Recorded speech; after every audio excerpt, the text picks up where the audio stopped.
نبی الامی صلی اللہ علیہ وسلم عفو و درگزر آج ہمارا ٹاپک ہے انشاءاللہ۔ عفو و درگزر کا مطلب ہوتا ہے معاف کرنا، نظر انداز کرنا، سمجھ رہے ہیں؟ اللہ کے نبی صلی اللہ علیہ وسلم نے فرمایا کہ قیامت کے دن ایک پکارنے والا پکار کر کہے گا کہ وہ لوگ کہاں ہیں جو لوگوں کی خطاؤں کو معاف کر دیا کرتے تھے، وہ اپنے پروردگار کے حضور آئیں اور اپنا انعام لے لیں۔ کیونکہ ہر مسلمان جس کی یہ عادت ہو وہ بہشت میں داخل ہونے کا حقدار ہے۔ ہر وہ مسلمان جس کی یہ عادت ہے کہ وہ لوگوں کو معاف کر دیا کرتا تھا وہ جنت میں داخل ہونے کا حقدار ہے۔ اسی لیے کیا اعلان کیا جائے گا کہ آئیں اور اپنا انعام لے لیں، کتنا اچھا کام کیا ہے آپ نے، سبحان اللہ۔ حضرت عبداللہ بن عمر رضی اللہ تعالیٰ عنہ سے روایت ہے کہ ایک شخص رسول اللہ صلی اللہ علیہ وسلم کی خدمت میں حاضر ہوا اور عرض کیا، یا رسول اللہ صلی اللہ علیہ وسلم، میں اپنے خادم کا قصور کتنی دفعہ معاف کروں؟ تو آپ صلی اللہ علیہ وسلم نے جواب نہیں دیا اور خاموش رہے۔ اس نے پھر وہی عرض کیا، یا رسول اللہ، میں اپنے خادم کو کتنی دفعہ معاف فرماؤں؟ تو آپ صلی اللہ علیہ وسلم نے ارشاد فرمایا، ہر روز 70 مرتبہ۔ حضرت انس رضی اللہ تعالیٰ عنہ سے مروی ہے کہ نبی پاک صلی اللہ علیہ وسلم نے ارشاد فرمایا، جب بندہ حساب کے لیے محشر کے میدان میں کھڑا ہوگا تو ایک منادی آواز دے گا، جس کا اجر اللہ کے ذمے ہے کھڑا ہو جائے اور جنت میں داخل ہو جائے۔ تو کوئی کھڑا نہیں ہوگا۔ پھر دوبارہ اعلان ہوگا کہ جس کا اجر اللہ کے ذمے ہے وہ کھڑا ہو جائے۔ تو پوچھا جائے گا کہ کس کا اجر اللہ کے ذمے ہے؟ تو فرشتے کہیں گے، یہ وہ لوگ ہیں جو لوگوں کو معاف کرتے تھے، بس ایسے لوگ کھڑے ہو جائیں گے اور بغیر حساب کے جنت میں داخل ہو جائیں گے۔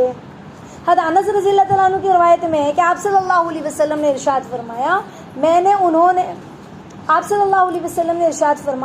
نے شب معراج میں بلند محل دیکھا تو جبرائیل علیہ السلام سے پوچھا کہ یہ کس کے لیے ہے؟ انہوں نے کہا، غصہ پینے والے اور لوگوں کو معاف کرنے والوں کے لیے یہ بلند محل ہے۔ حضرت ابو ہریرہ رضی اللہ تعالیٰ عنہ سے روایت ہے کہ آپ صلی اللہ علیہ وسلم نے ارشاد فرمایا، جو شخص مسلمان کی غلطیوں کو معاف کرے گا اللہ تعالیٰ اس کی خطا کو قیامت میں معاف فرما دیں گے۔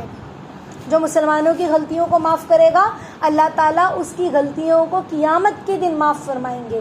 اور ابو ہریرہ رضی اللہ تعالیٰ عنہ کی روایت میں آتا ہے کہ رسول اللہ صلی اللہ علیہ وسلم نے ارشاد فرمایا کہ موسیٰ بن عمران رضی اللہ تعالیٰ عنہ نے اللہ تعالیٰ کی جناب میں عرض کیا کہ پروردگار، آپ کے بندوں میں آپ کو کی بارگاہ میں زیادہ عزت،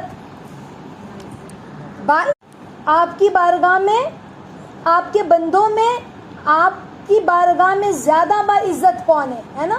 تو کیا فرمایا، وہ جو قصوروں پر وہ لوگ جو قصوروار پر قابو پانے کے بعد اور سزا دینے کی قدرت رکھنے کے باوجود معاف کر دے، وہ اللہ کی بارگاہ میں زیادہ عزت والے لوگ ہیں۔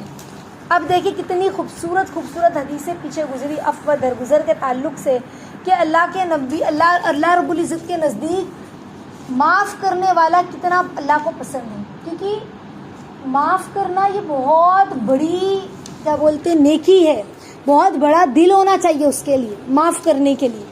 اور معاف کون کرے گا؟ جس کے اندر اللہ کا احساس ہوگا، جس کے اندر اللہ کی جتنی محبت ہوگی اتنی زیادہ اللہ کی محبت کے مطابق اللہ کے انوار اور برکات کی صفت اس کے اندر ہوگی۔ معاف کرنے کی صفت اللہ کی ہے، تو جو بندہ اللہ سے محبت کرے گا تو اس کے اندر اس صفت کا نور جھلکے گا کہ نہیں جھلکے گا؟ وہ بھی دنیا میں لوگوں کو معاف کرنے والا ہوگا۔ کیوں؟ کیونکہ اسے اللہ سے محبت ہے۔ یا اللہ میں نے معاف کیا، آپ مجھے معاف فرمائیں، سمجھ رہے؟ تو بسا اوقات دل بہت زیادہ دکھتا ہے، پھٹتا ہے کہ اللہ فلاں نے ہمارے ساتھ کیسے کیا، ہم اسے معاف نہیں کریں گے۔ انہوں نے کس طرح سے ہمارے خلاف چال بازیاں کی، ہم نہیں معاف کریں گے۔ کس طرح ہمیں جھوٹا بدنام کیا، ہم نہیں معاف کریں گے۔ کس طرح ہماری زمینیں لے لی، ہم نہیں معاف کریں گے۔ معاف کرنا مشکل ہوتا ہے، لیکن معاف کرنے والے کو اللہ کیسے پسند کرتے ہیں کہ اعلان ہوگا قیامت میں، کہاں ہیں وہ لوگ جو لوگوں کو معاف کر دیا کرتے تھے؟ آؤ اپنا انعام لے لو، بہت بڑا کام کیا ہے تم نے، معاف کیا ہے، آؤ آؤ اپنا انعام لے لو، اور جنت سے کم انعام نہیں ہے. اور کہا کہ اللہ کی بارگاہ میں کون عزت والا ہے؟ تو کہا کہ جو لوگوں کو معاف کر دے. اب سوچو، ایک ہوتا ہے نا کہ ہم کہتے ہیں کہ بھئی نہیں میری بہت عزت ہے ان لوگوں کے نزدیک. اگر کسی بڑوں کے نزدیک ہماری عزت ہو، وہ ہمیں مانتے ہوں کہ ہاں بہت اچھی اسٹوڈنٹ ہے ہماری، کوئی بڑے عالم، کوئی بڑے دیندار، کوئی یا دنیا میں حسب نسب رکھنے والے، ان سے ہمارے اچھے تعلقات ہو اور وہ ہماری بہت عزت کرتے ہو، ہم کہیں نہیں ہمارا ایک مقام ہے ان کے نزدیک، ہماری بہت عزت ہے، ہم ایسا کوئی کام نہیں کریں گے کہ جس کی وجہ سے ہماری انسلٹ ہو جائے. تو سوچے اللہ کے نزدیک دنیا والے یہ تو ختم ہو جائیں گے، مٹی بن جائیں گے، لیکن جس کی عزت اللہ کے دربار میں ہو وہ کیسا ہوگا؟ آپ لوگ سمجھ رہے ہیں؟ اس کی گہرائی کو سمجھیں. اور اس کی گہرائی وہی سمجھ سکتا ہے جو اللہ سے محبت کرے گا، کہ اللہ کے دربار میں عزت والا وہ ہے جو لوگوں کو معاف کر دے باوجود قدرت کے. چاہتا تو بدلہ لے لیتا، چاہتا تو سبق سکھا دیتا، لیکن کہا جا میں نے معاف کیا. اب معاف کرنا کیسے؟ دین کے معاملے میں نہیں، دنیا کے معاملے میں. جیسے حضرت علی رضی اللہ تعالیٰ عنہ کا واقعہ ملتا ہے نا کہ میدان جنگ میں حجت قائم ہو گئی ہے نا، اب میدان جنگ میں کسی کو بخشا نہیں جائے گا، جو سامنے آئے گا اسلام کے خلاف اس کو قتل کیا جائے گا. سمجھ رہے؟ یہ دین کا رول ہے. اگر جنگ قائم ہو گئی ہے ایک بار تو پھر ختم. سامنے والے نے اگر معافی مانگ لی، کلمہ پڑھ لیا تو الگ بات ہے، ورنہ اگر جنگ ایک بار شروع ہو گئی تو پھر وہ ختم. سمجھ گئے؟ اب ایک ایسا پہلوان ان کے سامنے آیا جو بہت طاقتور تھا، بہت پہلوان تھا. انہوں نے کہا میں اس سے لڑوں گا. اس کو پچھاڑا، اس کو گرا دیا، اس کے سینے پہ چڑھ کر بیٹھ گئے. قریب تھا کہ اس کو قتل کر دیتے. اس نے کیا کیا جانتے ہیں؟ غصے میں حضرت علی رضی اللہ تعالیٰ عنہ کے چہرے پر تھوک دیا. اب غصہ کتنا آیا ہوگا؟ ہاتھ میں خنجر تلوار جو بھی تھا بس مارنے ہی والے تھے. غصے میں انسان کیا کرے؟ اور گھپ گھپ کر کے اور نہ گھوپ دے، مارے نا. لیکن انہوں نے اس کو چھوڑ دیا. کہا اب تک مار رہا تھا اللہ کے لیے، اب ماروں گا نا، اب مجھے غصہ بہت آئی ہے، اب میں ماروں گا نا تو اس میں میرے نفس کا دخل آ جائے گا، اسی لیے تجھے چھوڑ رہا ہوں. چھوڑ کے اٹھ گئے. سمجھ رہے؟ تو یہ ہے معاف کرنا، یہ ہے معاف کرنا. تو ہم معاف کرنے والے بنے، درگزر کرنے والے بنے. ہم اپنے گھر میں ہی نہیں جلدی معاف کرتے تو باہر کیسے معاف کریں گے؟ پہلی شروعات ہم اپنے گھر سے کریں. اپنے بھائی بہن ہے نا، شوہر ہے، بچے ہیں، معاف کرنے والے بنے. اللہ کو معاف کرنا کتنا پسند ہے. وہ عورت اللہ کو بہت پسند ہے جو جلدی روٹتی نہیں ہے اور مان جلدی جاتی ہے. دیر سے روٹتی ہے، جلدی مان جاتی ہے. اپنے شوہر سے جلدی نہیں روٹتی، اور اگر روٹتی ہے تو مان بھی جاتی ہے جلدی سے. وہ پسند ہے. سمجھ رہے؟ تو معاف کر دینا، نظر انداز کر دینا.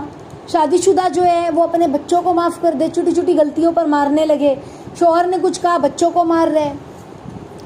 تو یہ سارے معاملات نہ ہوں. معاف کرنے والے بنے، درگزر کرنے والے بنے. کچھ سامان ٹوٹ گیا، غصہ بہت آئی ہے، بہت مہنگا لائے تھے، بہت محنت سے بنائے تھے، اب ٹوٹ گیا ہے، کتنی غصہ آئے گی. تو مارے نہیں غصے میں. والکاظمین الغیظ والعافین عن الناس واللہ یحب المحسنین. کیا فرماتے ہیں اللہ قرآن میں؟ جو غصے کو پی جائے، ہے نا، لوگوں کو معاف کر دے، اللہ ایسے لوگوں کو پسند کرتے ہیں، پسند کرتے ہیں.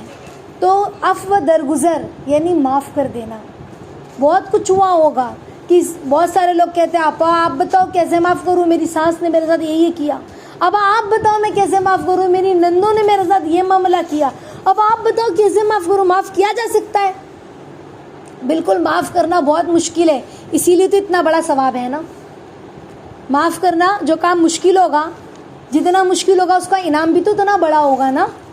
تو کام بڑا مشکل ہے لیکن انعام بہت بڑا ہے. انعام بہت بڑا ہے. اس بڑے انعام کو حاصل کرنے والے بنے اور معاف کرنے والے بنے، درگزر کرنے والے بنے، توبہ استغفار کرنے والے بنے. بلکہ ہم اللہ سے جس نے ہمارا دل دکھایا ہے نا، اللہ سے اس کی طرف سے بھی معافی مانگے، اپنی طرف سے بھی معافی مانگے. ٹھیک ہے انشاءاللہ. تو اتنے بڑے بڑے انعام اللہ نے فرمائے ہیں اور اللہ کے نبی نے اتنا بڑا وعدہ کیا ہے، تو اس سے بڑھ کر اور کیا ہو سکتا ہے؟ ہاں، کہ کہہ رہے کہ شب معراج میں بلند محل دیکھا، خوبصورت سا کوئی بڑا سا محل ہو بلند سا، تو دیکھ کے کتنا اچھا لگے. اب جنت کا محل کیسا ہوگا؟ نہ کسی آنکھ نے دیکھا، نہ کسی کان نے سنا، نہ کسی کے ذہن پہ اس کا تصور گزرا ہوگا. تو پوچھا جائے گا یہ محل کس کا ہے؟ تو کیا کہا اللہ کے نبی نے؟ معراج میں محل دیکھا. جبرائیل امین سے پوچھا کہ اتنا خوبصورت اتنا بڑا محل کس کا ہے؟ تو کیا کہا کہ غصے کو پینے والے لوگوں کا ہے، معاف کرنے والے لوگوں کا ہے یہ محل. تو انشاءاللہ ہم غصے کو پینے والے بنے اور معاف کرنے والے بنے. اور یہ سبق صرف سن کر سن نہیں ہونا ہے، بلکہ جو ابھی آپ نے سنا ہے نا، گھر جا کے دہرائیں، گھر جا کے دہرائیں، اپنے بچوں میں، اپنے بھائی بہنوں میں، اپنے ماں باپ کے درمیان میں. آج ہم نے یہ حدیثیں سنی، یہ حدیثیں سنی. بعض لوگ کہتے ہیں آپا مجھے بہت غصہ آتی ہے، میں کیا کروں؟ جب انسان یہ سوچ لے گا کہ اللہ رب العزت کو معاف کرنے والے پسند ہے، تو پھر اس کے نزدیک اپنے غصے کی کوئی قیمت ہوگی؟ کس کی قیمت ہوگی؟ اپنے غصے کی یا اللہ کی محبت کی؟ اللہ کی چاہت کی، اس کی محبت کی قیمت ہوگی. تو انشاءاللہ ہم وہ محبت اللہ سے کریں، وہ چاہت اللہ سے رکھیں کہ اللہ کو ہم پر پیار آ جائے، ہے نا، اللہ ہمیں دیکھ کے مسکرائے، اور روز قیامت اللہ ہمیں پردے میں لے کے کہے میری بندی تو نے فلاں کو معاف کیا.